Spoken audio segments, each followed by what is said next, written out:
મિત્રો, હું સામાજિક કાર્યકર મનસુખભાઈ ગોવિંદભાઈ રાઠોડ, ગામ રામોદથી, અને આજે અમરેલીના અનુબેન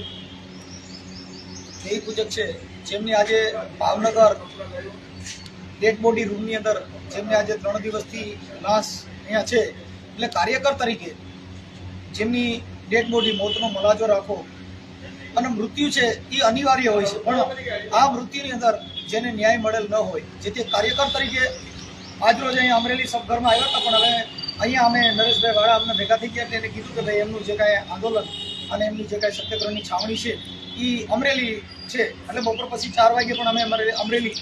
જેમની સત્યાગ્રહની છાવણીની મુલાકાત લેવા જવાના છીએ. કેમ કે કોઈ પણ સ્ત્રી છે, કોઈ પણ વ્યક્તિ છે જે જાતિની અંદર નથી હોતી, પણ જેની અંદર અન્યાય થયો હોય એની અંદર ન્યાય મેળવવા માટે થઈને ભારતીય બંધારણ મુજબ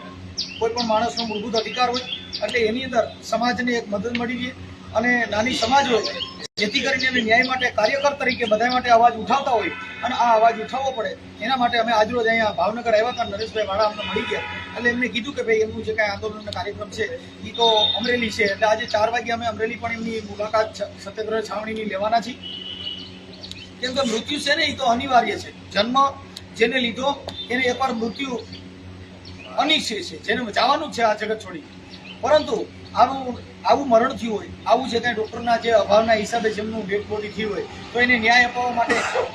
સર્વે સમાજે એક મંચ ઉપર રહી અને ન્યાય મળે અને આવા ગરીબ માણસોને ન્યાય મળી રહે, એના માટે નરેશભાઈ વાળાને વિનંતી કરું કે 2 શબ્દ બોલું.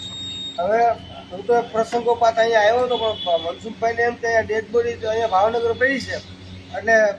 છાવણી પણ અહીંયા છે, ઉપવાસ આંદોલન પણ અહીંયા જ ચાલુ હશે, પણ હવે એમને થોડીક ભૂલ થઈ એટલે અહીંયા આવ્યા, પણ મને ફોન કર્યો એટલે મેં હાલ અહીંયા જે ડેડ બોડી જ્યાં કોલ્ડ સ્ટોરેજમાં પડી છે ત્યાં હવે ડૉક્ટરોને મળ્યા, પણ હવે એ તો જે ડેડ બોડી ત્યાં પડી છે પડી છે. હવે મનસુખભાઈને એવું કેવું છે કે આપણે આ બેનને ન્યાય મળે અને જે ડૉક્ટરની બેદરકારી છે એની વિરુદ્ધ કાયદેસર ફોજદારી ગુનો દાખલ કરવામાં આવે અને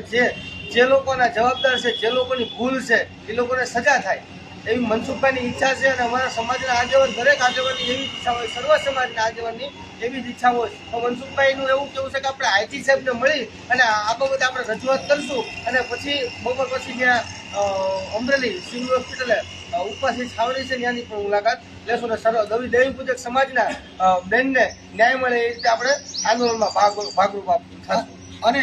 જેમના દેવી પૂજક સમાજના કાર્યકરો આગેવાનો એમને પણ ફોન કર્યો હતો, દીપકભાઈ ચુડાસમા, જેમને પણ અહીંથી અમે ટેલિફોનિક વાત કરી હતી, એટલે એને કીધું કે ભાઈ અમરેલી અમારી જે છાવણી છે, તેમજ સુરેશભાઈ વાઘેલા પાલિતાણા, જેમની આ સાથે પણ વાત થઈ હતી અને અત્યારે અમે એને ટેલિફોનિક ચર્ચા કરી હતી અને બપોર પછી 4 વાગે